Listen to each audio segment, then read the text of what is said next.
Hello, my name is Roger Bohmrich. Welcome to this video version of my fine wine essay for Wineauctionprices.com. This episode is entitled A Question of Ripeness, Higher Alcohols in Wine.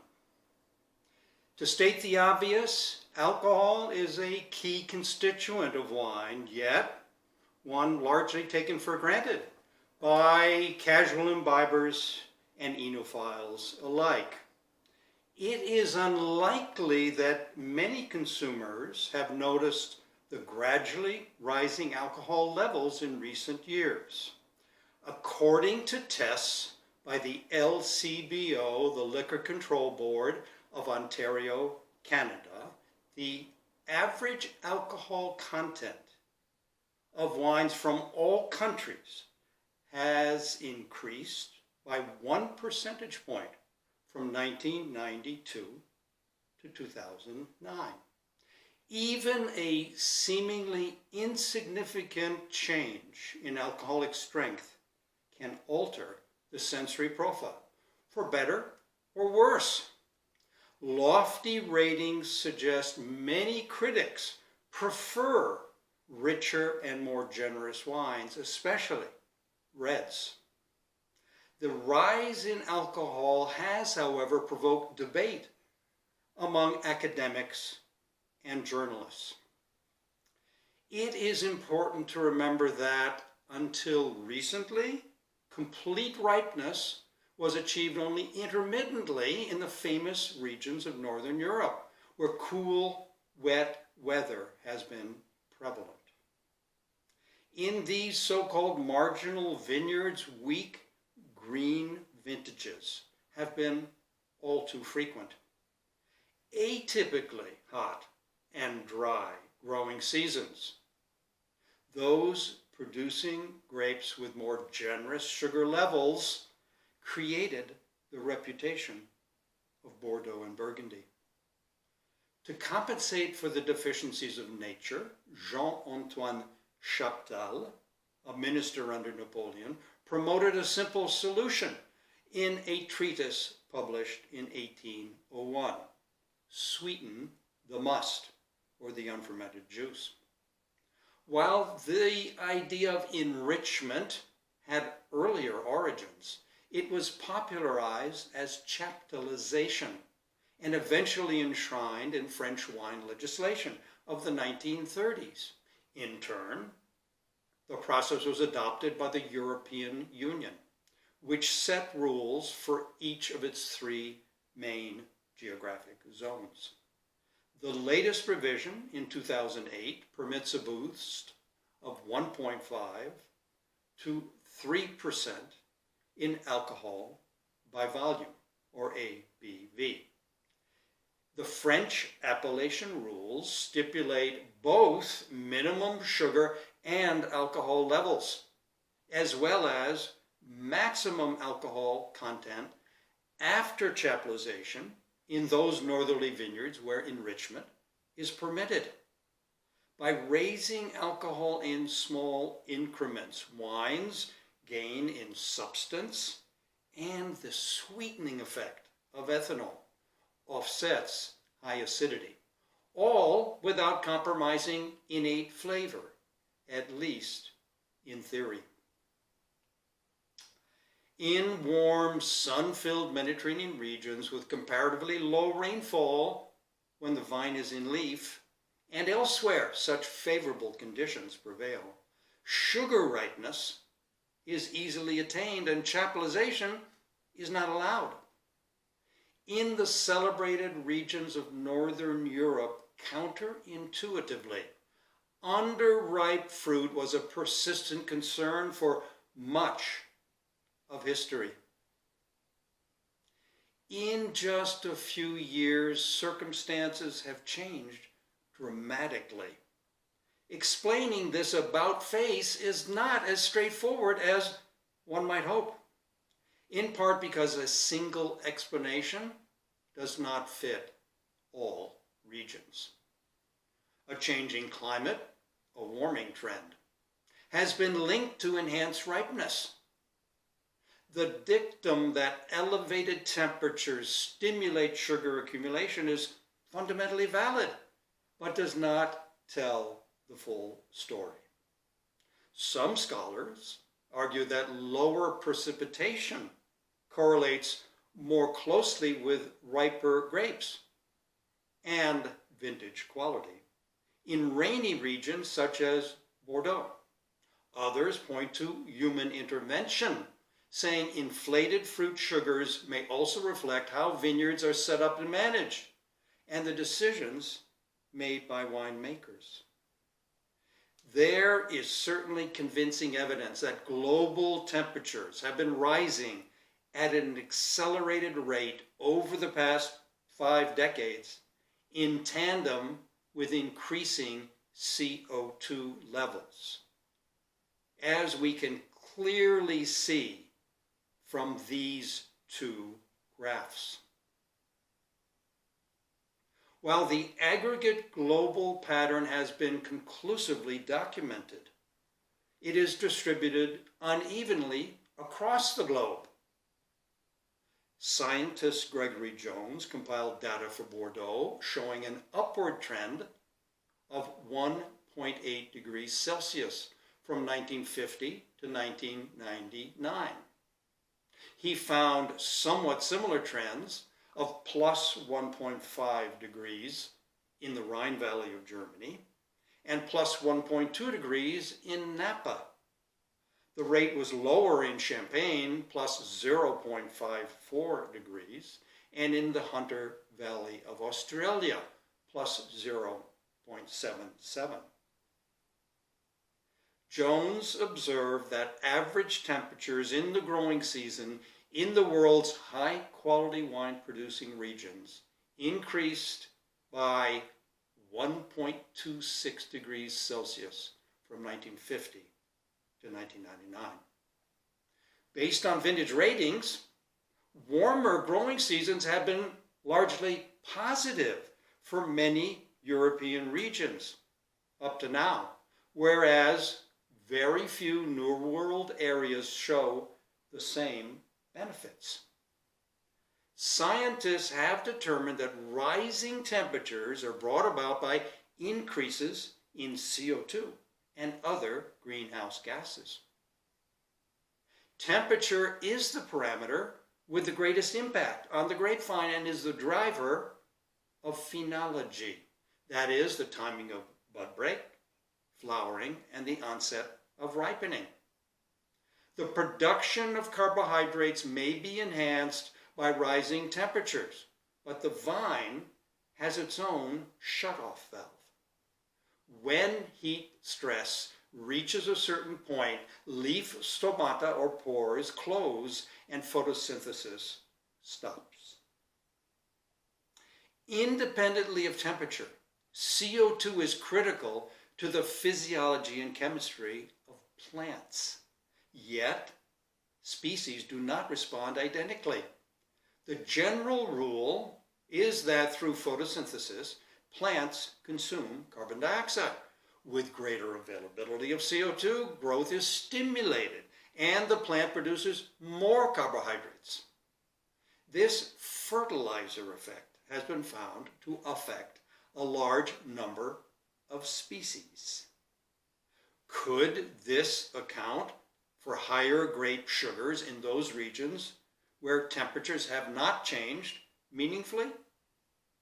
Lisa Parati Brown, MW, editor-in-chief of the Wine Advocate, suggests this is an avenue to investigate. Researchers are able to assess the direct impacts of CO2 with free air carbon dioxide enrichment, FACE, or FACE for short, an experiment in which CO2 is blown onto plants in a real-world setting, such as a field, in the open air. This technique has been employed for many species, but studies of grapevines have been few in number. An initial investigation was focusing on Sangiovese, was carried out in Italy in 1996-1997. In this inquiry, increased CO2 stimulated grape sugar content, but only up to the middle of the ripening period. Another FACE study of considerable interest was conducted over 3 years, 2014, 15, and 16, at Geisenheim in the Rheingau in Germany. The unusual equipment installed in the vineyard can be seen in these photographs. Riesling and Cabernet Sauvignon vines were fumigated with CO2 continuously throughout the year to gauge the impact at all stages of growth. Elevated CO2 in the Geisenheim trial promoted higher yields, but did not alter the sugar content of the berries at harvest. Other inquiries in Portugal and Australia similarly do not support the theory that elevated CO2 results in grapes with higher sugars. California illustrates the complexities of the ripeness question. A widely read paper in the Journal of Wine Economics reported that average California grape sugars increased from 21.4 degrees Brix in 1980 to 23.3 degrees Brix in 2008. Converting Brix into alcohol using a multiplier of 0.55, the strength of all California wines grew from 11.8% to 12.8% over this period. The author's attention-grabbing conclusion was that, quote, warming average temperatures in the growing season did not contribute substantially or significantly to the increase in sugar content, unquote. Rather, they placed the emphasis on human actions, higher density plantings, rootstocks, and especially later harvesting. They suggest sugar content is being managed in the vineyard. Vintners are deliberately opting for longer hang times. High scores from wine writers such as Robert Parker and James Lowby in this period, the authors suggest, motivated winemakers to produce, quote, wines with strong, intense, riper fruit flavors, unquote. This may well be a plausible theory with regard to the ultra-premium segment. But why then would California wineries rely on technologies such as the spinning cone and reverse osmosis to strip alcohol from finished wines or dilute sugar-rich must with water to the same end? It might be to ensure that lower-priced wines avoid the higher federal excise tax rate at 14% ABV and above. It is tempting to say that carbon dioxide is the missing element in this analysis, since sugar levels seem to be rising in conjunction with atmospheric concentrations. These two trends can clearly be seen from this chart covering selected years from 1985 to 2017. As we have seen, however, science has not yet substantiated the direct impact of CO2 on higher berry sugars. While many factors influence grape ripening, hotter regions or localities tend to produce wines with higher alcohol relative to cooler ones, regardless of continent and country. The fundamental challenge, especially in already warm to hot and dry growing seasons, is that higher temperatures are accelerating sugar accumulation without doing the same for phenolic maturity. to obtain ripe, sweet tannins. Winemakers may be obliged to delay harvesting. In so doing, they end up with more sugar, possibly as an unintended consequence. Clones selected to boost yields and sugars, combinations of grape varieties and rootstocks, and vine training practices all might play a part and can be manipulated as part of a solution. Logically balanced ripening can only be achieved in the vineyard. The larger question is this: are the most suitable varieties planted in areas most affected by climate change? There is persuasive evidence that increasing ripeness as a global phenomenon seems to be driven mainly by rising temperatures, albeit with local variations. Higher concentrations of greenhouse gases are pushing up temperatures, but studies do not indicate CO2 independently boosts berry sugar. Viticultural practices are a contributing factor depending on locale. In the short term, more heat and less rain in Europe's cool, damp regions have resulted in an unprecedented number of critically acclaimed vintages, and the elimination of green, acidic ones. Wines with more richness, fruit, and yes, another degree or so of alcohol can be delicious.